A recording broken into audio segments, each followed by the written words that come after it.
everybody, welcome back another day, another vlog, special edition today. It's a bigger day, the Apple iPhone event. It's a huge day for us Apple users to get a new phone, and this year is an upgrade year for me, so even more important because I actually get to get a new phone because I think it's the iPhone 10, which is 3-4 years old now, so it'd be good to get something new. So I'm going to get stuck straight in it. I do have some other little news. I'll run that at the end if I've got time. Go through all the stuff that happened at the event. First of all, the leaks that we got the other day from Kang were pretty much spot the dog. I've got to say, wasn't far off. I would assume somehow he got that video. I don't know how he got it. There'd probably be some people getting sacked somewhere because, yeah, he had pretty much all the details. By the time he translated over, it wasn't far off the mark. So that was pretty amazing to see. Like a week out, someone's been able to, or at least 4 or 5 days out, get hold of that Apple video and translate it, and then just sort of get it. So it's very, very. I think Apple's got some security concerns there they're going to have to address, but it was pretty much everything we sort of heard from that leak, and we'll go right through it again just to confirm it all. So there was that little HomePad Mini.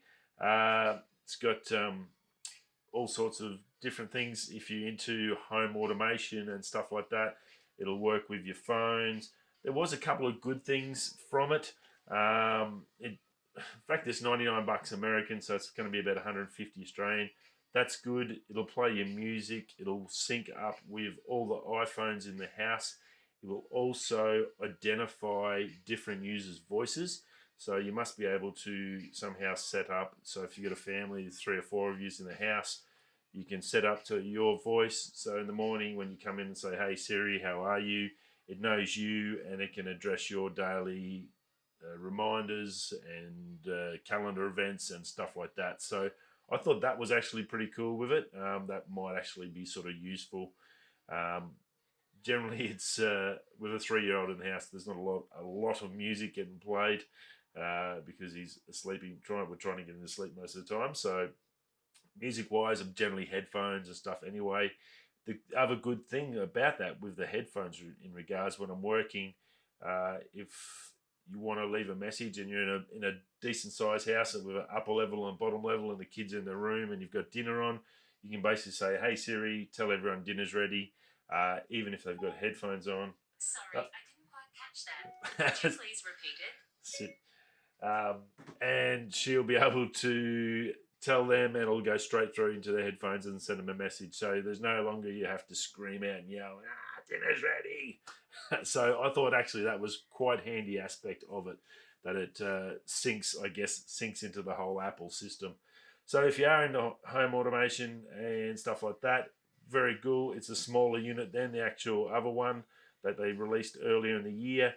So a little bit more form factor, and I think from reports and other stuff I've read on it, it will also help mesh, not a full mesh system for the internet, but it'll help sort of in that aspect of getting reception and stuff around the house for big houses. So that on a whole was, I guess, a good thing, but not really what it was all about. It was all about the iPhone 12. That's what we wanted to know.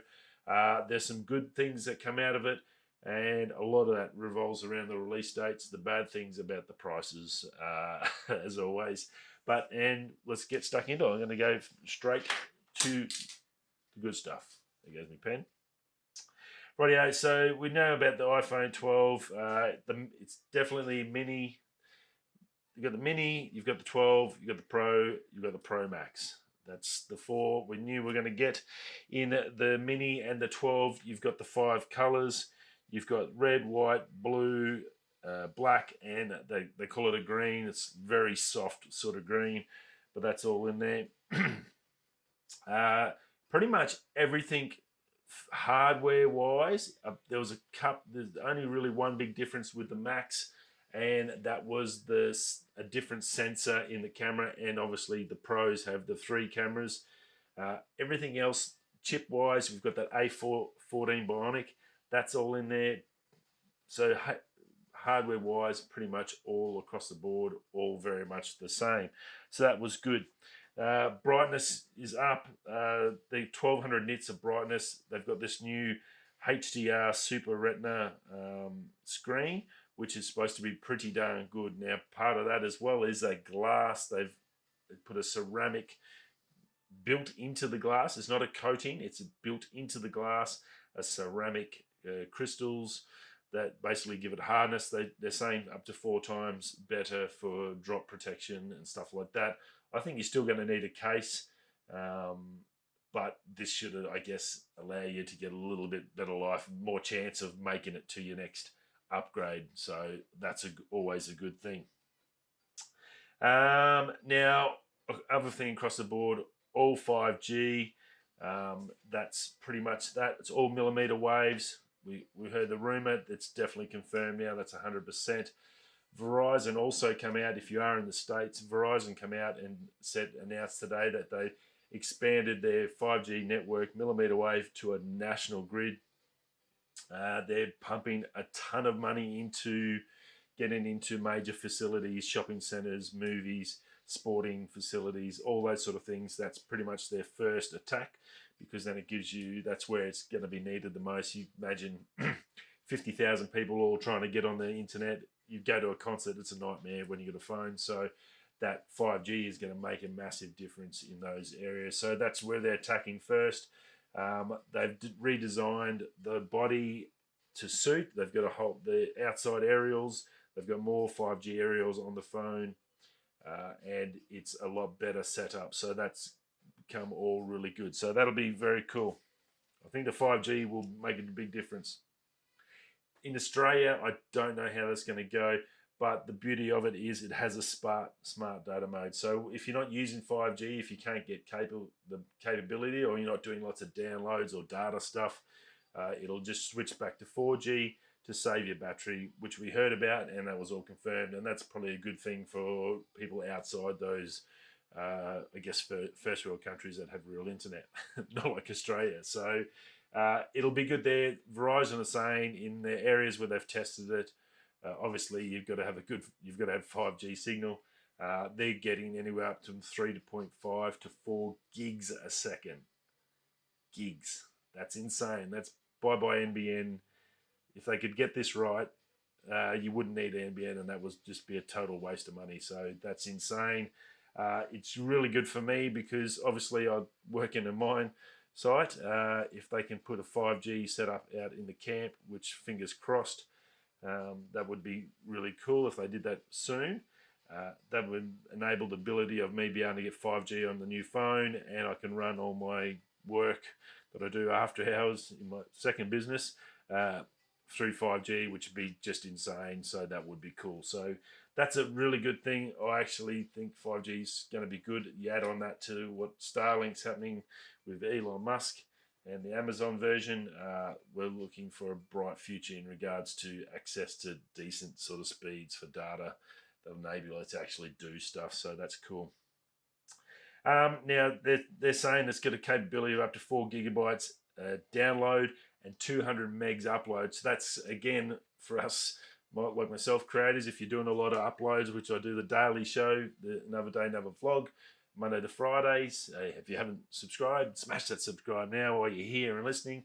Get all the tech and latest stuff. So I got to put up 4 or 5 gig a day.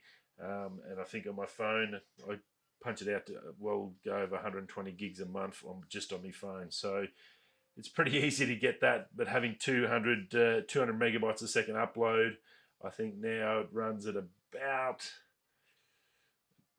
15, 20 meg a second if I'm lucky on a good day.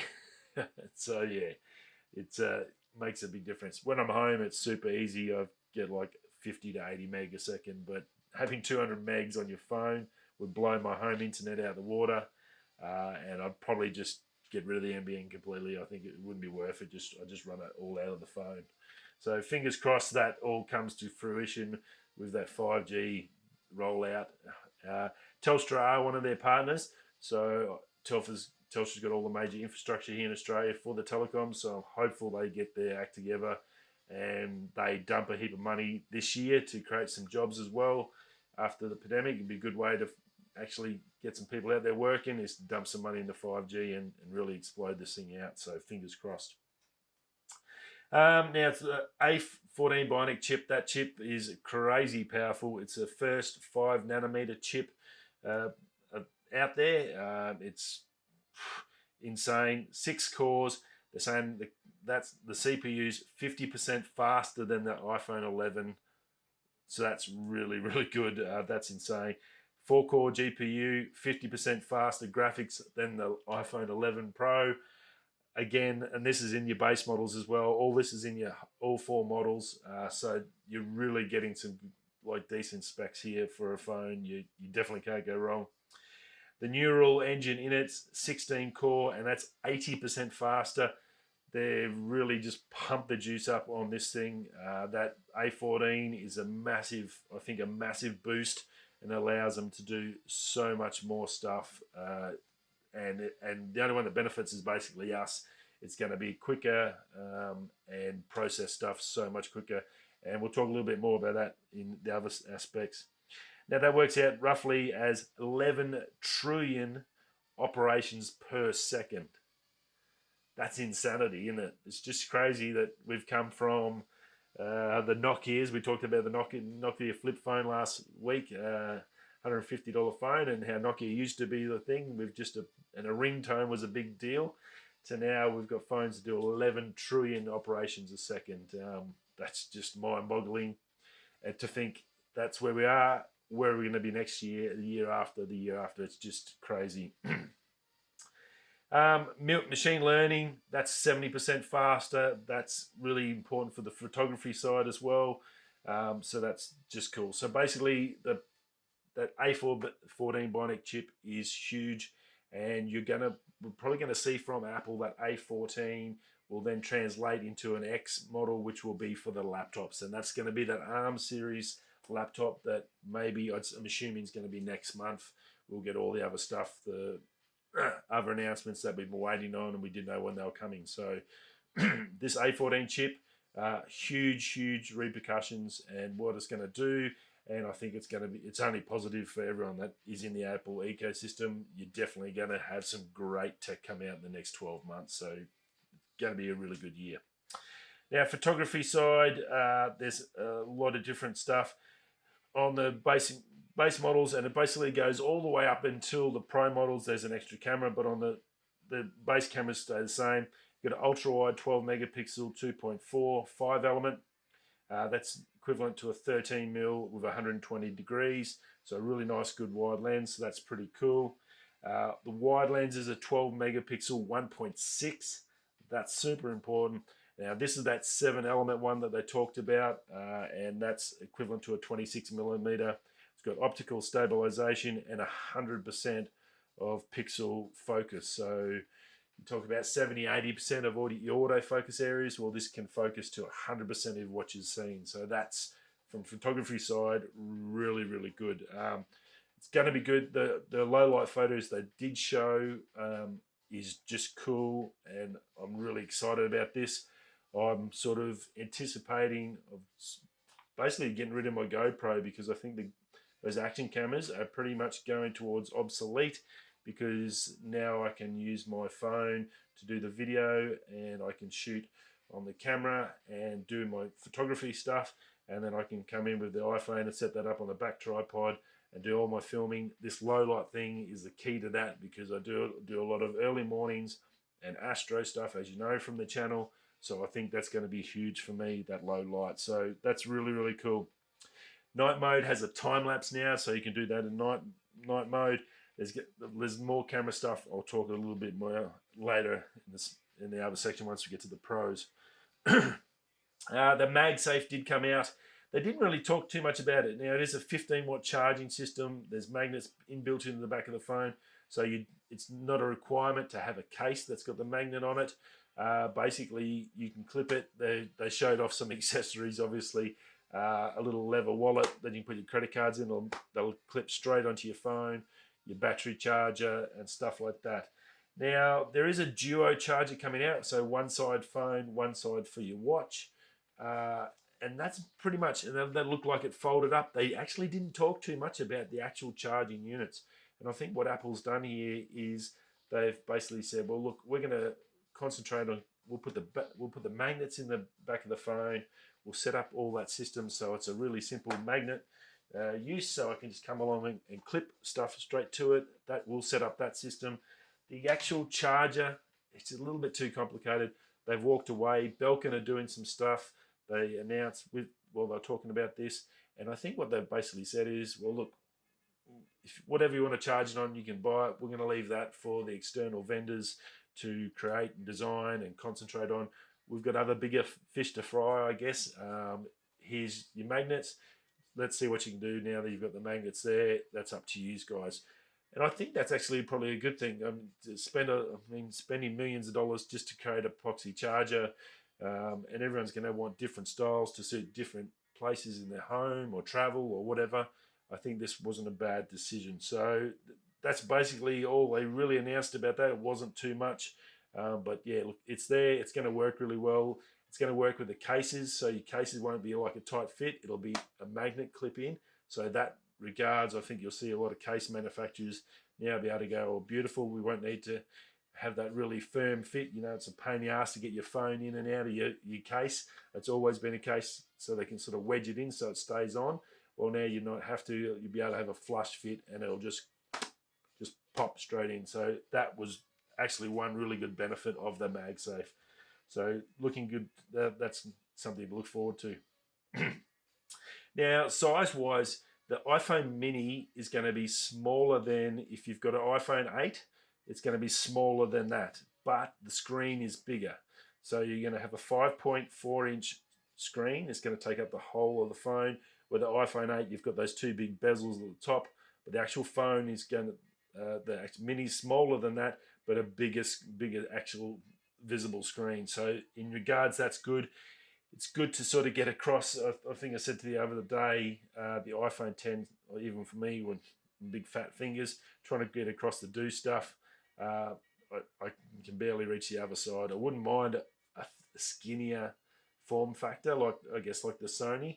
But so the mini, I think, will alleviate that if you really just want a phone and you're not into just going around and you're not into two-finger texting and all that stuff. The iPhone mini is going to be a great option for a lot of people, and I think that's going to sell really well for people that just want a basic phone and to get into the system with a basic phone and something easy they can chuck in the pocket. So definitely worthwhile on that regards.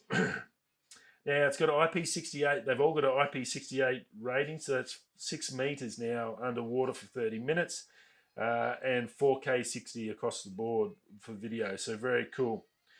Now, into the Pro models. The Pro models, colors change, your options, and I'm sort of a little bit disappointed that they don't have a red in that. The product red come out in the other ones.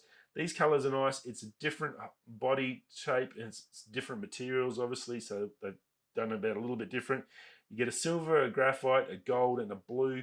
Now, the outer ring on that is now it becomes a stainless steel type, and the back is glass now, where I think the other one's aluminium with a glass, I think that one's just like an alloy or a plastic on the base models. This goes up to a matte, it's a matte glass on the back. That's what it was, a matte glass on the back with a full stainless around the outside.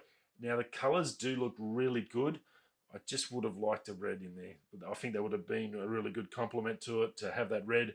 The gold looks really, really nice, and that new blue that they've brought out looks good. Same as the graphite and the silver, both look good. This still not ugly, but yeah, it's good to see a lot of options in the base models. And if you're after a nice fun color, you can definitely go there. Again, once you get a case on, it all depends on the case anyway. So, and I'm going to have a case. So I guess that's personal preference, but very, very cool. Now they're 6.1 inch. Obviously the 12's a 6.1 inch as well. The mini's the smaller one at 5.4, and then you go up to a 6.7 on the Max. Now the Pros have obviously a different camera setup. They've got that third camera, and they've got LiDAR now, so that's important that LiDAR is, yeah, they talked a lot about AR in the past, about LiDAR, but also what it means is for photography side is being able to focus in the dark. So that's really, really important. So, oh, excuse me. So yeah, you've got that. You got a telephoto f2 element, 52mm max on that one, and f2 on that, and on the max you've got a f2.2 with 6 elements on that one as well. Also, we've got a 65mm 2.5 optical for the wide, and a new 1.7 micron pixel sensor for that wide one on the max. So that max one gets that new sensor. That's going to be pretty important, they're saying, for the low light stuff. So definitely check that out. That's 87% better off in low light than the previous phone. So that's a huge step. And it's sort of, I guess that's how they're going to be trying to sell the Max. The Max is going to be definitely video centric, who they're trying to push it to. So, but it's a lot of extra money just for that little sensor. I think the 12 Pro is going to be just fine. It's going to work fantastic in low light. I can't see myself going up to the Max just to get that extra little sensor. Obviously, they needed the space in there to do it. I just can't go back to that big form factor. It's just crazy. That's why I've got a good camera, and that's more probably important than that. I think I should be fine in the other aspects. Now, stabilization is pretty good. They're using the sensor shift stabilization that a lot of DSLRs and mirrorless cameras use, basically floating the sensor around. That gives it a lot of, allows you to get up to, they're saying, 2 seconds shutter time handheld. So that's really cool. Obviously, put it onto a tripod and stuff like that. When I'm filming behind, I reckon I'm going to be able to get some really good stuff and some great Insta photos and behind the scenes sort of stuff of my shoot. So I think it's going to be really good. Now, the big thing they did announce that we hadn't really heard about is this new Apple Pro RAW, and that's coming to Pro models later this year. And what that allows is some big changes on the video front, and it's going to give us full HDR video at 10-bit recording. So huge news in that regards. You're going to get amazing colors. The video is going to be awesome, and you're also going to be able to record in Dolby Vision HDR. And what that basically allows you is to normally it's all stuck together and you can't edit some sort of things, different parts of it, like your colors when you're doing your grading and stuff like that. Well, this is going to basically take all that information and give you separate layers, so you'll be able to, like raw photos, get full access to everything and edit every part of the video and the photos. So it's going to be just huge in that in that part. So it's going to be really good. I think this HDR and this H Pro RAW is going to be a big game changer. Obviously using computational photography as well on that side, but that HDR, the computational, that A14 chip allows them to be able to do all this stuff. I don't think this is going to be available on previous generation phones because it's not going to be able to handle the power. It's going to be huge. It'll do 4K up to 60, and it's looking pretty good. Now, the availabilities differ from the States. So if you are in Australia, it's going to be a lot different. So now the States, they're saying you could order the Pro and the Max on the 16th of October and available on the 23rd. Okay, so that's for you in the States or other places. You need to check locally. Don't just go off what they said on the show. For the Mini and the 12, they're saying pre-order November the 6th and then available November the 13th. So I'm pretty sure if you take that with a grain of salt, if you're in the States, if you're watching from the States, that's what you need to look at. That'll be fine. 16th October, available 23rd for the Pro and the Max, and November the 6th, and available November the 13th for the Mini and the 12. Right, now to Australia. I won't tell you the American prices because you'll be able to check them out when you go check out the phone. In Australia, I can give you the prices. I've got the whole list here. Now, more importantly, so the Mini, pre-orders on the 7th of November. Base price for the 64 gig is $1,200. 128 gig, $1,300. 256 gig, $1,450. So nothing's under $1,000 for us. Yeah. The 12 pre-order is 16th of the 10th. Base 64 gig is $1,350. 128 gig, $1,430. 256 gig, $1,600. Now the pros, the 12 Pro, 16th for the 10th for your pre-order. So 16th for this month, so that's in a couple of days. What'll be 14th today? 2 days. You can order the 12 and the Pro. You can pre-order them, so get ready for that. Now the base Pro that ups, so you start at 128 gig, and that's what have we got here? That's $1,600 for your base. Go to the 256 gig is $1,870, and 512 gig $2,220. The Max. So the only real difference between the Max and the 12 Pro is that bigger sensor on the wide for low light. So that's really all you need to worry about on Max. Unless you really want a big phone, the 12 Pro is pretty much where you need to be at for the best of the best. You're not losing out except for low light performance for video on the wide one lens. That's all you need to. That's the only real major difference. So please beware. So that's now 7th, 11th. So that's 7th of November.